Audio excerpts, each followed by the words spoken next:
जोहार नमस्कार। आप देख रहे हैं एसबीएन न्यूज की खास बुलेटिन। रंगों का त्योहार होली कल है।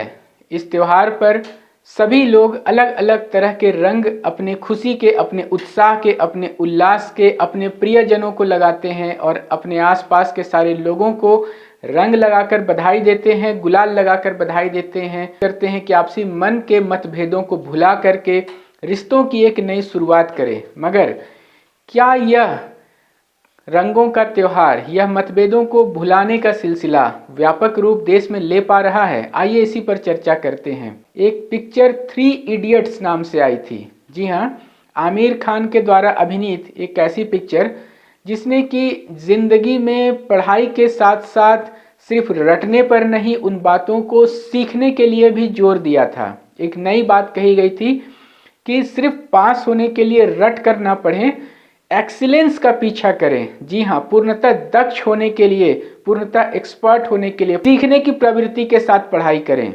एक नई बात थी, नया विचार था, नयापन था। बात में लोगों को बहुत पसंद आया। पिक्चर सुपर डुपर हिट रही और एक शख्स चर्चा में आए जिस मनुष्य के जीवन पर आधारित ये कहानी थी, वो था एक वैज्ञानिक फुनसुक वांगडू। हालांकि यह काल्पनिक एक चरित्र था, मगर यह प्रेरित था जम्मू कश्मीर के इलाके में स्थित एक शख्स से। उस शख्स का नाम था सोनम वांगचुक। जी हाँ, आजकल ये शख्स अचानक से बहुत चर्चा में है।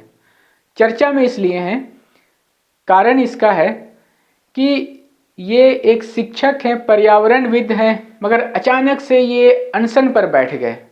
ऐसा क्या हो गया कि इन्हें अनशन पर बैठना पड़ा? जानना बहुत दिलचस्प है दर्शकों। अचानक से इनके अनशन पर बैठने की कहानी यूं ही घटित नहीं हुई। आज से 1 साल से ज़्यादा समय पहले जनवरी 2023 में ये एक बार अनशन पर बैठने का प्रयास ठीक गणतंत्र दिवस के अवसर पर कर चुके थे। उस वक्त अचानक से जो पुलिस है, प्रशासन है, हरकत में आई। उन्हें घर में ही नज़रबंद कर दिया गया, घर से निकलने नहीं दिया गया ताकि वो लोगों को प्रभावित कर सकें। आंदोलन का उनका इरादा स्थगित हो गया, मगर वो शांत नहीं बैठे। शांत इसलिए नहीं बैठे क्योंकि उन्हें खुद कुछ नहीं चाहिए। उनका जीवन अच्छे से चल रहा है, वो एक बीटेक इंजीनियर हैं, मगर जिस जगह पर वो रहते हैं वहाँ पर की जो परिस्थिति है, वहाँ का जो वातावरण है, वहाँ का जो जलवायु है, वहाँ के जो लोग हैं, वहाँ की जो स्थानीय आबादी है, वो एक जनजातीय आबादी बहुल क्षेत्र में रहते हैं। उस आबादी पर वो खतरा मंडराते हुए देख रहे हैं। उसे बचाने के लिए वो बैठे हैं अनशन पर। पूरे मामले को तफसील से देखते हैं दर्शकों। सोनम वांगचुक का जन्म 1966 ईस्वी में तत्कालीन जम्मू कश्मीर, वो एक राज्य हुआ करता था, लद्दाख उसी का हिस्सा था, वहां हुआ था। उनके पिताजी एक राजनेता थे जो कि बाद में जाकर के राज्य के कैबिनेट मंत्री बनते हैं। बेहद संपन्न परिवार में जन्म हुआ, पढ़ाई लिखाई में भी ठीक ठाक थे। बीटेक की पढ़ाई उन्होंने पूरी की, उसके बाद वो शिक्षक बनते हैं, कई सारे अच्छे काम करते हैं। CNN IBN के द्वारा ग्रीन टीचर, बेस्ट टीचर का अवार्ड दिया जाता है। सम्मानित होने के बाद वो और उत्साह से काम करने लगते हैं। सब कुछ बहुत शानदार चल रहा था, मगर फिर अचानक से नवंबर 2019 का समय आता है जब देश में सबसे चर्चित मुद्दे, जिन मुद्दों के आधार पर वर्तमान केंद्र सरकार में सत्तारूढ़ भारतीय जनता पार्टी चुनाव जीती थी, उसमें से एक महत्वपूर्ण मुद्दा धारा 370 हटाना था। धारा 370 को केंद्र सरकार के द्वारा हटा दिया जाता है, 35A को हटा दिया जाता है। पूरे देश में इसकी चर्चा होती है। खुद जो लद्दाख से सांसद हैं वो भी इसकी तारीफ करते हैं और इससे होने वाले फायदे का जिक्र करते हैं। अब जम्मू कश्मीर एक तरफ और लद्दाख एक तरफ यूनियन टेरिटरी यानी कि केंद्र शासित प्रदेश बन जाता है। इससे फर्क क्या पड़ता है? इससे फर्क ये पड़ता है कि अब जो वहाँ पे लोग हैं वो भारत के अन्य भूभाग के स्थान की तरह हो गए। कोई भी वहाँ जाके रह सकता है, वहाँ पर जमीन ले सकता है। वहाँ के जो लोग हैं वो भारत के नागरिक हैं। जो दोहरी नागरिकता का कंसेप्ट था, पहले की एक कहानी आपने जरूर सुनी होगी कि जो जम्मू कश्मीर के नागरिक होते थे वो जम्मू कश्मीर के नागरिक होने के साथ साथ पाकिस्तान के भी नागरिक कहलाते थे। यह दोहरी नागरिकता का कंसेप्ट 35A हटने से खत्म हो गया, क्योंकि 35A होने की वजह से वहाँ के लोगों का एक स्वतंत्र संविधान था। जी हाँ, अपना एक अलग राष्ट्रीय झंडा था, अपने नियम कानून थे। भारत के अन्य भूभाग से जो लोग होते थे वो वहाँ जाकर के जमीन नहीं ले सकते थे, वहाँ पर अस्थायी रूप से नहीं रह सकते थे। ये सारे के सारे जो अजीबोगरीब प्रावधान थे वो धारा 370 लागू होने के कारण जो विशेष राज्य का दर्जा जम्मू कश्मीर को हासिल था वो हटा दिया गया। मगर सिर्फ अच्छा ही अच्छा नहीं हुआ, इसके हटने से ही आज का ये जो सोनम वांगचुक का पिछले 19 दिनों से अनशन और उपवास का सिलसिला चल रहा है, उसकी वजह की शुरुआत होती है। सब कुछ बहुत शानदार चल रहा था, मगर तभी अचानक से पता चलता है कि लद्दाख के नीचे लिथियम का भंडार है। इसकी माइनिंग के लिए बड़ी बड़ी कंपनियों में आकर्षण है। अचानक से एक बात चर्चा में आती है कि जब भारतीय जनता पार्टी ने लद्दाख में चुनाव लड़ा था तो वहाँ पर जो वहाँ का जो चुनावी एजेंडा था, जो चुनावी घोषणा पत्र था, उसमें वादा किया गया था कि लेह लद्दाख के लोगों को 6ठी अनुसूची में शामिल किया जाएगा। दर्शकों, आपको बताना चाहूँगा कि ये 6ठी अनुसूची है क्या। 2 तरह की अनुसूचियां हैं जिसमें राज्यों का उल्लेख है।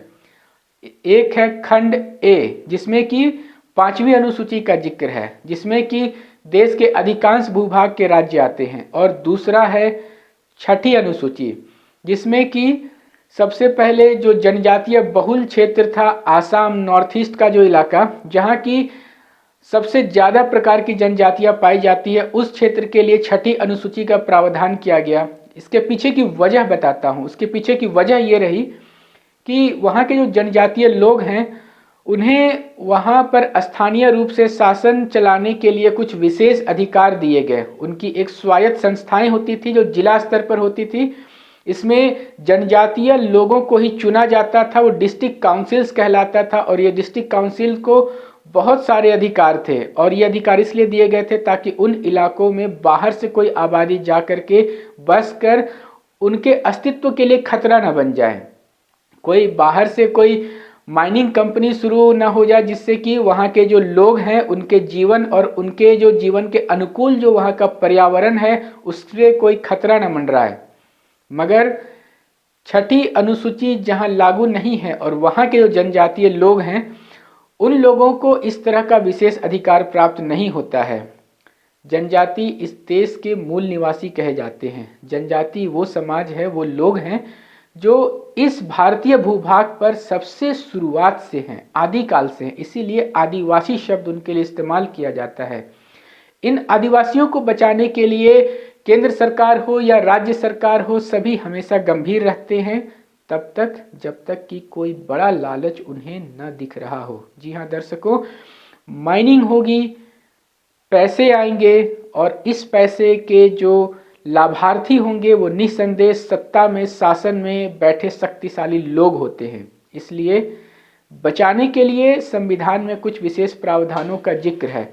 उसी में से एक विशेष कानून है जो जनजातीय क्षेत्रों की लोगों को और उस क्षेत्र में जो भी पर्यावरण है उसकी रक्षा के लिए 6ठी अनुसूची का जिक्र किया जाता है। 6ठी अनुसूची में और कौन से राज्य आते हैं? 6ठी अनुसूची में हमारा झारखंड आता है, आंध्र प्रदेश आता है, महाराष्ट्र आता है, गुजरात का इलाका आता है, राजस्थान का कुछ इलाका और भी अन्य राज्यों के कुछ इलाके आते हैं, तेलंगाना का कुछ क्षेत्र आता है, और नॉर्थ ईस्ट के अधिकांश राज्य जैसे आसाम, मेघालय, त्रिपुरा, ये सारे राज्य आते हैं। इन क्षेत्रों में जनजातीय आबादी बहुत है। जनजाति खतरनाक लेवल पे जो प्रदूषण का स्तर है उससे झेलने में बुरी तरह से असमर्थ हो जाते हैं। इसीलिए वो चूंकि लगातार जो बहुत ही अच्छा पर्यावरण का क्षेत्र रहा है, वन जंगल रहा है, वैसे जगहों पे रहे हैं, इसलिए उन्हें संरक्षित करने और बचाने की कोशिश होती है। बस यही वो मांगे हैं। और इन मांगों के समर्थक में सोनम वांगचुक ने आज 19वें दिन बहुत ही अच्छा आह्वान किया था कि आज रविवार का दिन है। आज जो लोग भी इत्तेफाक रखते सोनम वांगचुक की मांगों से वो अपने घरों से बाहर निकले, कम से कम आज एक दिन का उपवास रखें उनके मांगों के समर्थन में। देश के कई इलाकों में कई पर्यावरणविद, कई संगठन, वहाँ के जो स्थानीय जो कारगिल के लोग हैं, वहाँ के एक संगठन, लेह लद्दाख के कुछ संगठन के लोग अपने घरों से निकले। हमारे झारखंड के, हमारे रांची के भी कई इलाकों से लोग घरों से निकले, देश के अन्य भूभागों से भी निकले और उनके मांग के समर्थन में आए। और इसके पीछे एक बहुत मजबूत वजह थी। सोनम वांगचुक ने आज सुबह अपने संबोधन में एक बहुत महत्वपूर्ण बात कही। वो बात बहुत महत्वपूर्ण है दर्शकों, ध्यान दीजिएगा मेरी बातों पर। उन्होंने देश और दुनिया के सबसे ईमानदार लोगों का जिक्र किया और पूछा एक सवाल कि भारत को हम विश्व गुरु कहते हैं और विश्व गुरु बनाना चाहते हैं एक बार फिर से, मगर ये विश्व गुरु बनेगा कैसे, उसका आधार क्या होगा, उसके मानक क्या होंगे। विश्व गुरु बनने के लिए सबसे पहले जो जरूरी बात है वो है ईमानदारी, सच्चाई। अब उन्होंने जिक्र किया कि दुनिया के जो 10 सबसे ज़्यादा ईमानदार देश हैं वो कौन हैं और दुनिया के जो सबसे 10 धनी देश हैं वो कौन हैं। जब दोनों लिस्टों को आप कंपेयर कीजिएगा तो पाइएगा कि दोनों लिस्टों में आधे से ज़्यादा नाम जो हैं वो कॉमन हैं, यानी कि समृद्धि का रास्ता ईमानदारी से खुलता है, समृद्धि का रास्ता सच्चाई से खुलता है।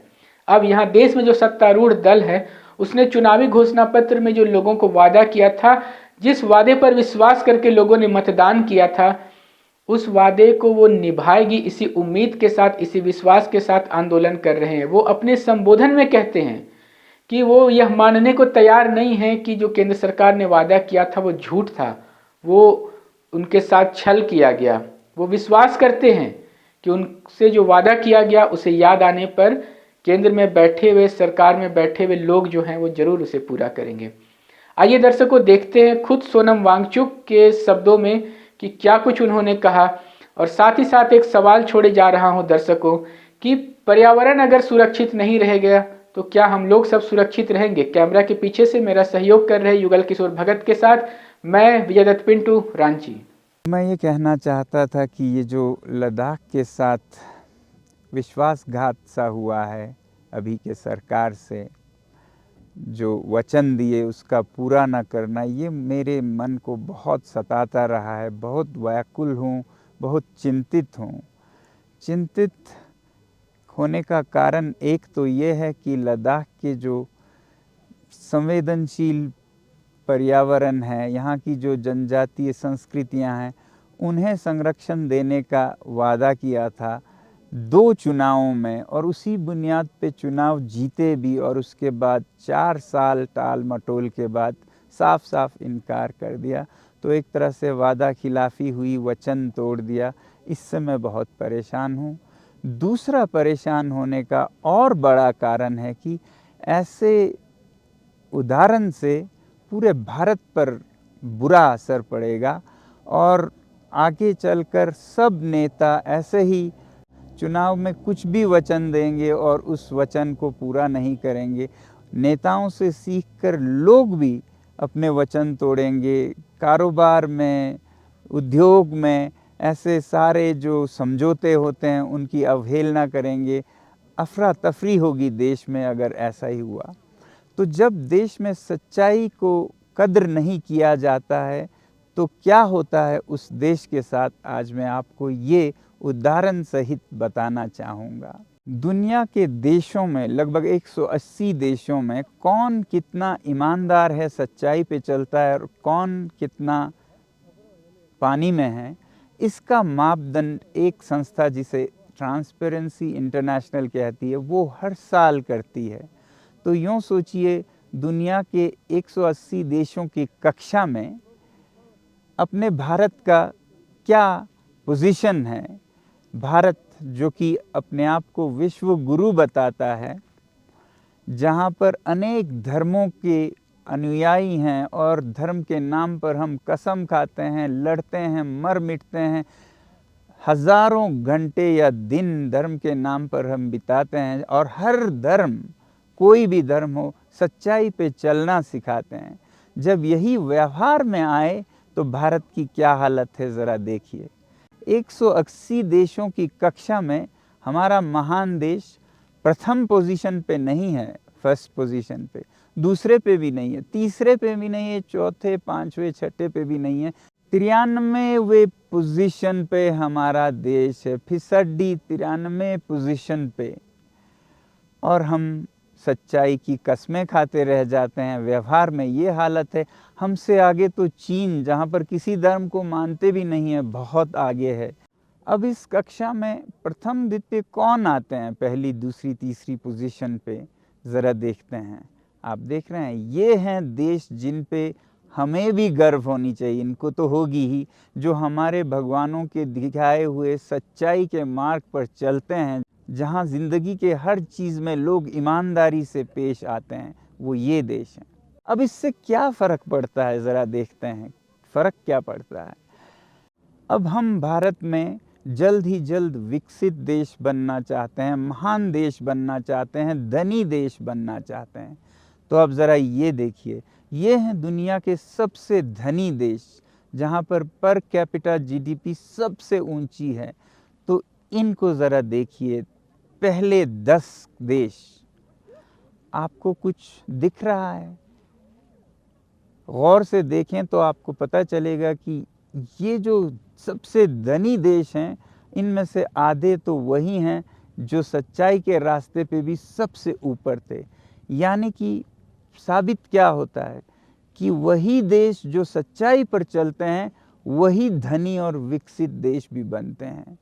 तो इससे हमें पता चलता है कि अगर भारत में वचन का कोई अर्थ ना हो, सच्चाई का कोई माने ना हो, वादे तोड़ दिए जाएं, तो हम कभी महान देश नहीं बनेंगे, विकसित देश नहीं बनेंगे, विश्व गुरु तो छोड़ ही दीजिए। तो आइए हम सब मिलकर इस देश को एक महान देश, एक ईमानदार देश और एक सच का विश्व गुरु बनाएं।